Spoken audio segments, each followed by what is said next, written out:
आए हैं हमारे साथ और स्टूडियोज़ में मौजूद है हमारे साथ अनसेट कैपिटल के अनुराग सिंह। अनुराग, आपका बहुत बहुत स्वागत है, ना ही सिर्फ ईटी नाउ स्वदेश में बल्कि ईटी नाउ स्वदेश के स्टूडियोज़ में भी। तो सबसे पहले इंडिया को लेकर बहुत एक्साइटमेंट है वर्ल्ड में, और इंडिया जिस तरीके से आउट परफॉर्मेंस दिखाया है इंडियन मार्केट्स की बात करें तो फिलहाल मौजूदा स्तरों पे आपको क्या लगता है, क्योंकि ग्लोबली बहुत कुछ चल रहा है, यील्ड्स में बढ़ोतरी है, डॉलर इंडेक्स में एक जंप देखने को मिल रहा है, आप कैसे एनालाइज कर रहे हैं इंडियन मार्केट्स को फिलहाल? तो सृष्टि, सबसे पहले शुक्रिया आप लोगों का जो सम्मान आप लोग देते हैं। I think I am very grateful to that. और या it is good to be back home in India. On the question Srishti, I would say इस समय ना पूरे ग्लोब में ग्रोथ की एक स्केर्सिटी है। So which means that although US economy ने करीब 4-5% ग्रो किया है पिछले क्वार्टर में, but the estimate is that for the whole year they will just grow at 1%, right. और Europe almost border line zero growth और border line negative growth में है। Germany is not doing well, lot of other countries not doing well. So basically when Eurozone and US is not doing well, and China is again falling from a 5% growth rate to more like a 3.5% growth rate, I think India is the only place which is kind of growing at 6.5% plus. I think that's a bright spot, and that's how the world looks at it. So I think all eyes are on India, and no wonder it is getting high valuations the way it is. Valuations are no longer cheap here, but वो महंगे हैं, but महंगे इसलिए हैं क्योंकि earnings भी हैं। तो यही देखना है हमें कि आगे जा कर के कैसे अर्निंग्स शेप आउट करती हैं और ये वैल्यूएशंस बरकरार रहते हैं कि नहीं। बट व्यू ओवरऑल पॉजिटिव है सृष्टि, एंड होपफुली ऐसा ही रहेगा फ्यूचर भी। बिल्कुल, पर वैल्यूएशंस पे अनुराग, जैसा कि आपने बोला कि थोड़े से महंगे अभी बहुत अट्रैक्टिव नहीं लग रहे हैं इन स्तरों पे, पर अभी आने से पहले जैसा कि आपसे हम बात कर रहे थे तो टाइमिंग को लेकर एक बात हो रही थी कि टाइमिंग किस तरीके से मैच करनी चाहिए आपकी एंट्री और एग्जिट के लिए। तो और हर समय मार्केट्स आपको एक अपॉर्चुनिटी ज़रूर देता है किसी ना किसी सेक्टर को लेके या किसी ना किसी स्टॉक को लेके। तो मौजूदा स्तरों में अगर भारतीय बाज़ारों की बात करें तो कहाँ पे अपॉर्चुनिटीज़ आपको दिख रही हैं जहाँ पे आपको लगता है कि आने वाले 5 या 6 साल में एक अच्छी ग्रोथ अपॉर्चुनिटी है, और कुछ ऐसी कंपनीज उन सेक्टर्स में से भी होंगी जहाँ पे आपको लगे कि अपॉर्चुनिटीज़ या इन्वेस्टर्स देख सकते हैं?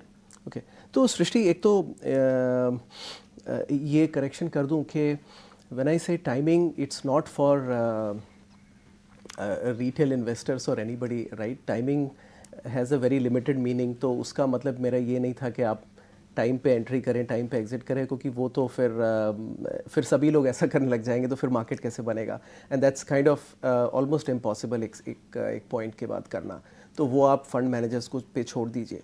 बट कहने का मतलब सिर्फ लिमिटेड ये था कि अगर ये स्पेशली मिड कैप और स्मॉल कैप के बारे में कहूँगा इस समय इंडिया में, कि अगर वैल्यूएशंस हिस्टोरिकल वैल्यूएशन से बहुत ज़्यादा हैं तो रिटेल इन्वेस्टर्स का टिपिकल मिस्टेक ये रहता है कि वो पिछले 3 साल के रिटर्न्स देख के जंप करते हैं मार्केट में, and this is the classic mistake. तो 1 साल के रिटर्न देखा, 2 साल देखा, लेकिन तीसरे साल भी रिटर्न आया तो अब लोग बोलते हैं अच्छा नहीं, अब तो कंसिस्टेंटली आगे आएगा। मार्केट्स एक वेव फॉर्म में काम करते हैं, रिटर्न्स लीनियर नहीं होते हैं। तो it's just limited call out, right, कि you know retail investors time ना करें, लेकिन डोंट जंप इन जब मार्केट्स बहुत महंगे हैं, राइट। तो उस समय पिछले 3 साल के रिटर्न्स देख के एकदम जंप ना करें। तो so that is one view. Sectors में अपॉर्चुनिटी कहाँ है सृष्टि? सेक्टर्स में तो अपॉर्चुनिटी हर जगह है। In a growing economy like India, almost about 30% of the space जो है वो फाइनेंशियल्स हमेशा ही कैरी करेंगे, क्योंकि फाइनेंशियल्स ने ही हर चीज़ को फाइनेंस करना है। तो अल्टीमेटली आपकी जो इकोनॉमी है वो जब ग्रो करती है तो उसको फाइनेंस करने के लिए लेंडिंग या एनबीएफसी से आएगी या फिर बैंक से आएगी। तो कुल मिलाकर के इनडायरेक्ट पार्टिसिपेशन आपका इकोनॉमी में हो जाता है if you are rightly placed in the banks. तो एक तो ये सेक्टर है जो कि अभी आगे भी मुझे लगता है अगले 2 डेकेड्स तक ये सेक्टर बहुत स्ट्रांगली काम करेगा। और इंडिया में तो प्राइवेट बैंक्स बहुत ही लिमिटेड हैं, तो अभी और स्कोप है। और जो तकरीबन ये ट्रेंड ग्लोबली देखा गया है सृष्टि, कि जो बड़ा है वो और बड़ा हो जाता है। तो आई थिंक जो बड़े बैंक्स हैं वो और स्ट्रॉन्ग हो जाते हैं। तो I think that is one sector which I like consistently in Indian markets.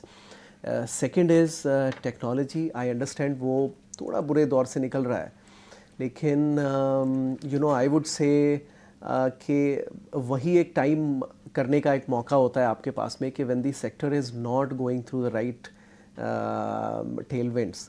तो इस समय जब वैल्यूएशंस थोड़े कम हो जाते हैं और अर्निंग्स क्लियर विजिबिलिटी नहीं दिखती है, I think we should look back at the last track record of जिस तरह का एंटरप्राइज इन कंपनीज़ ने बनाया है और जो जगह बनाई है इंडियन आईटी कंपनीज़ ने, सर्विसेज कंपनीज़ ने. आई थिंक वो अनबीटेबल है, वो ईजिली सब्सटीट्यूट नहीं हो सकती. उनका कंपटीशन इतना आसान नहीं है, तो अपने आप में अपना एक कंपटीशन है. तो आई थिंक वहाँ भी एक पोजीशन बनानी चाहिए.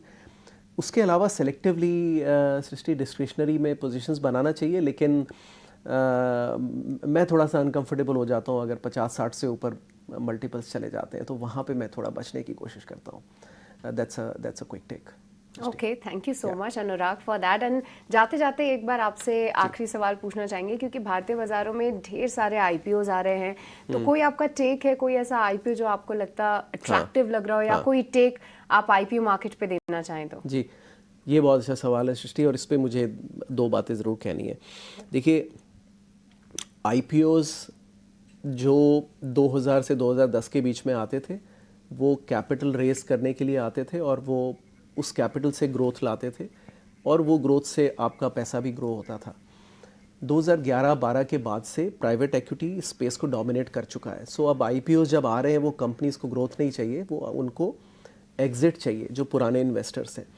अब टेक्निकली वो मार्केट में फर्स्ट टाइम आ रहे हैं, तो वो आईपीओज हैं, बट अब आईपीओज में वो वैल्यू नहीं है. और आई थिंक यही बातें हम 2 साल से हम कर रहे हैं, जब मैंने तमाम आईपीओज के बारे में लिखा और कहा कि अब आईपीओज आपको वो वैल्यू नहीं देंगे. तो जो आपको करना है वो वही करना है जो आपने पिछले 3-4 आईपीओज में सीखा, कि आप उन्हें लिस्ट होने दीजिए, और उसके बाद और लिस्टिंग पॉप नहीं खोजे उसमें प्लीज़. आई थिंक ये कभी मिलेगा कभी नहीं मिलेगा, but that's not a strategy of investing.